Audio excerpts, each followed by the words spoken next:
Guys, tignan natin yung langis ko kung gaano kadumi, gaano kaitim. Ano pa to October, November, December, January, February, March, April na ngayon. Ngayon ko palang papalitan. 7 buwan.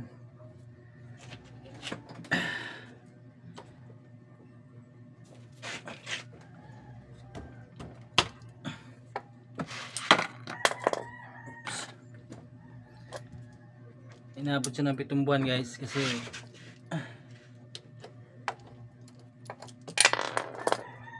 walang budget. Ngayon lang nagka-budget.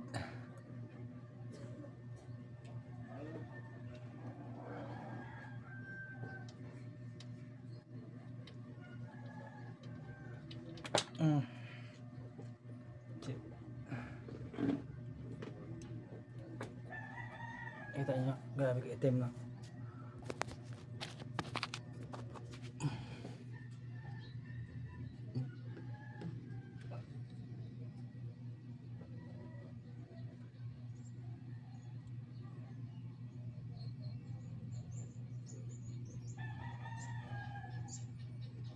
Grabe itim niya, diba?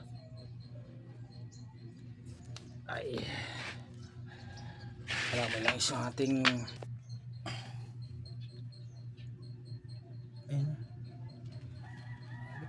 dami pa rin oh. Ito yung kagandahan sa Honda. Kahit na gaano katagal di mo siya change oil, marami pa rin, hindi siya natutuyuan. So luwagan natin to para luwagan natin ito mas mabilis yung kanyang tulo.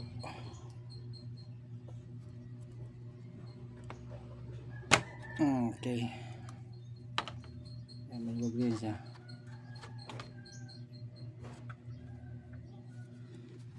para sumingaw yung hangin.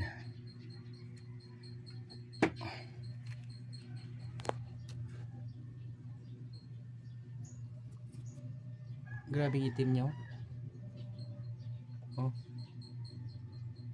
7 buwan guys.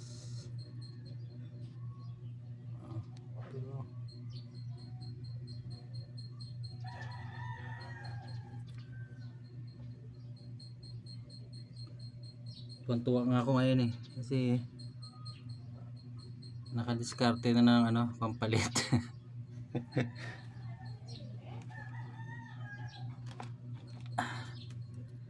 Nababawasan siya. Hindi man siya pero nababawasan din. Okay, yun lang guys. So share ko lang sa inyo kung ano itsura ng langis kapag masyadong matagal yung hindi napapalitan.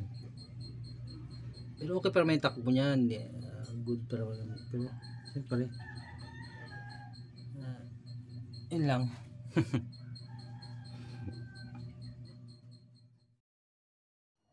Okay guys, pagkatapos natin ng langis, dito naman tayo sa gear oil.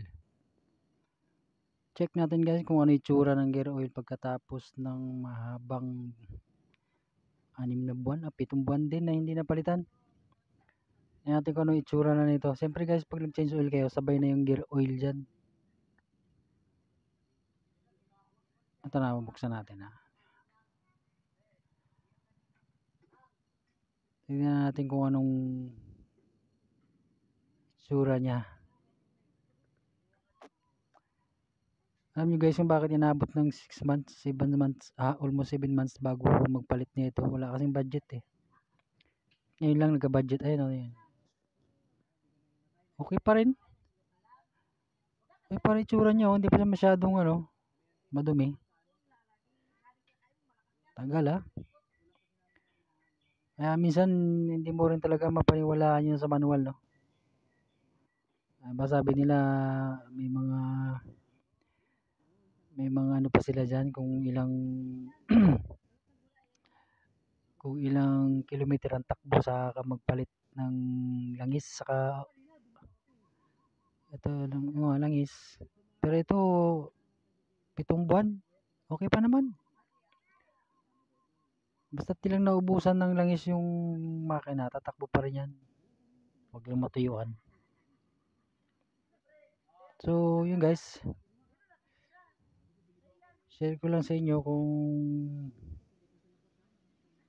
ano ko nag-iba ang kulay ng langis o naubusan ng hindi naman pala, okay naman pala. Okay din, kahit pa siguro isang taon to hindi mo palitan.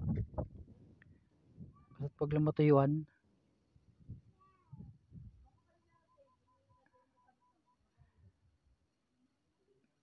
Pero siyempre hindi ko naman ito sinasuggest sa inyo. Yun lang guys. Share ko lang.